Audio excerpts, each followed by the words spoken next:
Actually, the first interesting thing was that all the songs were completely different. I heard only a few of them, and all of them were different, and I didn't feel like it was jazz, you know. I felt it was some composer's music, like new music from a modern composer, and not really like music from a jazz player. So basically, yes, I was curious like what else, what kind of music, because every song was so different and every song had its unique language, and I could do something with the violin for these songs. And when I came, actually before coming here, I didn't hear all the songs. I heard it just like a day before departure. So when I heard it, I thought, oh, okay, there is also some jazz. So we are playing some modern songs, some really technical songs, and some smooth and beautiful jazz songs. And it's all different.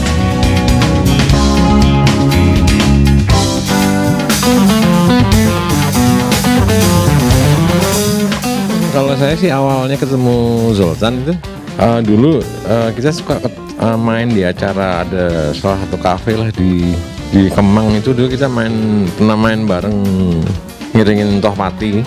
Dari situ mulai sering ketemu juga, jadi di acara yang lain terus ketemu Indra Aryadi ini, terus ya mulai main di banyak tempat juga sih, jadi main-main acara jazz gitu. Nah kebetulan kemarin dia buat album solo, saya ikut ngisi juga, terus akhirnya ya udah di launching aja gitu. Sekarang kita ketemu lagi di acara.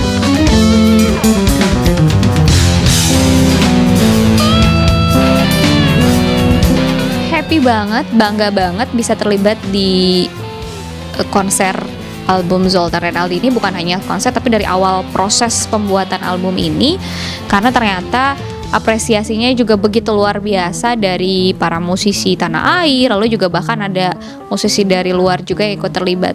Jadi gimana seorang Widi Dwinanda nggak bangga menjadi salah satu bagian di situ, dan harapannya gue pengen semuanya dari album ini terinspirasi untuk lo berkarya dengan jujur tanpa ada pretensi terlebih dahulu. Ya bikin aja, aneh-aneh nggak apa-apa. Yang pasti itu bisa membuat hati lega dengan ekspresi itu, dan akhirnya energinya sampai ke yang beli dan juga ke yang menikmati karyanya. Zoltan orangnya ini sih apa ya, komit sih lah ya, gue bilang si orang nggak tekun gitu deh. Dan maka terakhir sih aku bilang kalau sering ngobrol-ngobrol, orangnya sekarang udah malah agak milih, jadi nggak istilahnya apa ya, bermain musik dia lebih kerasa, bukan hanya sekedar yang ngeband itu. Iya, karena mungkin dia sering ketemu dengan apa ya, musisi yang berkolaborasi sama musisi senior kayak Mas Bud dengan Mas Bujana, sama di duo Bujana, terus sama Mas Bonda juga. Keren sih aku bilang. Jadi dan secara skillnya dia juga asik sih, bagus itu loh. Jadi ya ini mungkin kalau istilahnya apa ya, aplikasi dari skill yang dia punya, pengalaman jam terbang dia main dengan siapa aja dituangin ke sini. Dia komposisinya juga asik sih. Dan kalau untuk konsernya sendiri ya hoki aja, dapat dari GIK nggak tahu bisa ditawarin kan, seru sih. Terus ngajakin ya begundal kayak Deomas gitu, kayak terus yang senior yang dihormatin juga banyak yang mau gabung, Mas Krisna, Mas Bontot, terus udah gitu ada Jevin Julian, beatbox ngetop lah pokoknya. Terus announcernya juga ada Eva Celia, walaupun di shoot langsung. Jadi tadinya rencananya mau langsung, cuman yang punya hajat ternyata belum ngomong, jadi ya agak ngawur juga sih, tapi nggak apa-apa dah. Jadi akhirnya di shoot terpisah, tembak layar, yang penting orangnya ada gitu kan. Terus ya itu, terus udah gitu manggil bule dari Rusia ya, Maria Grigorieva. Ya udah pernah kerja sama juga saya sebelumnya, ada buat proyek scoring di luar, ada berapa lah gitu. Tapi seru juga sih, maksudnya itu kan orang klasik dikasih musik yang ginian, biar agak PR aja. Harapan gue buat album ini, gue pengen banget album ini jadi milestone-nya Zoltan. Maksudnya mungkin nggak terlalu banyak orang ngeh sama permainannya dia yang luar biasa ini. Menurut gue dengan adanya album dia ini bisa jadi bukti buat orang-orang sih, buat orang supaya tahu bahwa dia memang luar biasa banget.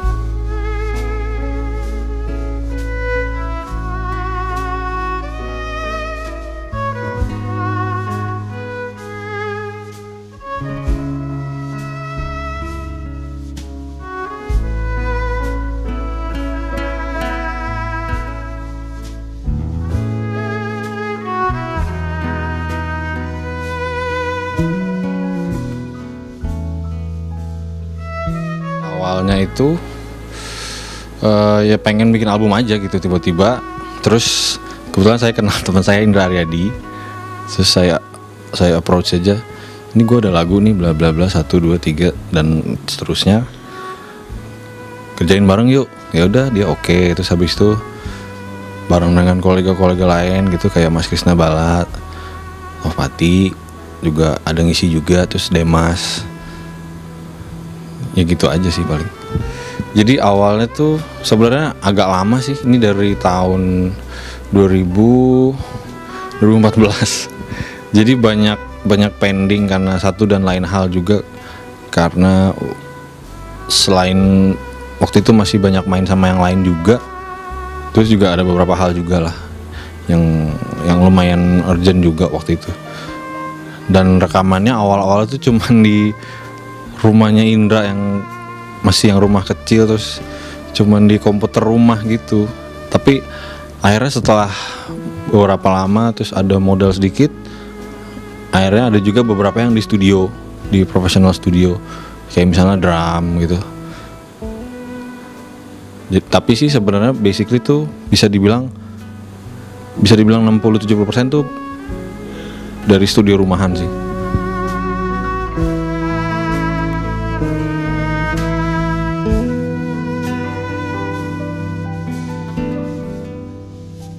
Kalau proses konser ini, jadi kebetulan dapat link untuk ke Galeri Indonesia Kaya, terus saya ditawarin untuk main di situ. Kita approach juga, akhirnya mereka setuju, mau feedback, ya udah.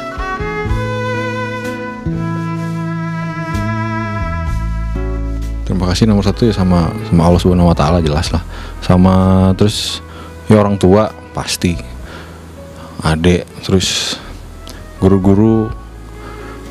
Dulu saya sempat di UPH juga, ada Pak Robi Sigit, terus Pak Yusuf Simorangkir. Kalau nggak ada Pak Yusuf Simorangkir saya nggak akan bisa sight reading. Itu satu tuh. Terus banyak sih, Om Jeffrey Tahlele, komunitas jazz kayak Sudden Jazz. Ya kalau untuk konser ini ya jelas lah Indra Aryadi, Widi, dan semua tim yang ngebantu di sini, Maria Gregorieva, Mas Krisna, Demas, Eva, terus semua tim produksi, Mas Yudi. Banyak sih, terlalu banyak Mas.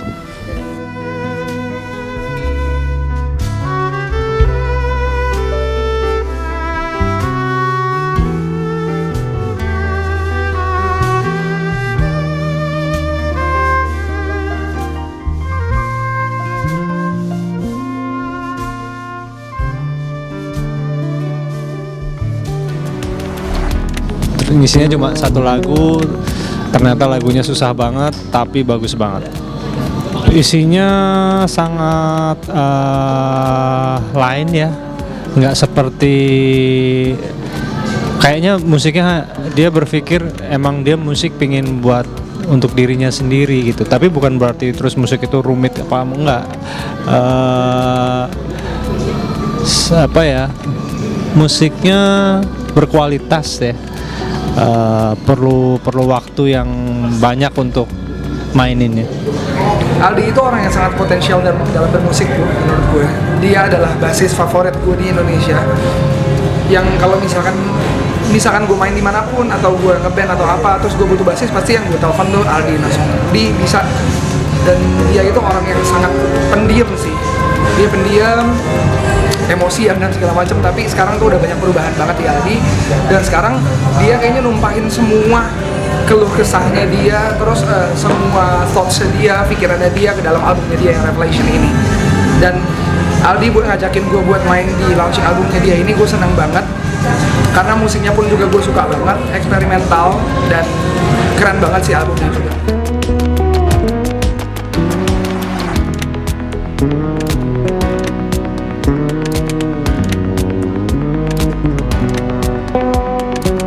Secara teknis sih yang mungkin yang asik dari acara launching ini sebenarnya adalah kita hari ini direkam multi track.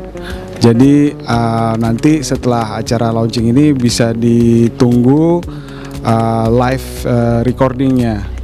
Itu sih yang asik. Kesulitannya ya kita harus bisa dapetin secara clear supaya nanti hasil rekamannya bisa di mixing lagi. Gitu sih. Materi album secara musikalitas sangat luar biasa. Gini, ini kategorinya ya, bisa kita kategorikan fusion jazz, fusion jazz, tapi dengan warna yang unik ya. Maksudnya bukan fusion jazz yang sering kita dengar. Materi lagunya, yang jelas lagunya susah-susah, ya kan? Lagunya susah-susah, nggak mudah dimainkan, tapi ketika memainkannya nggak terkesan bahasa Jawanya tuh ngoyo.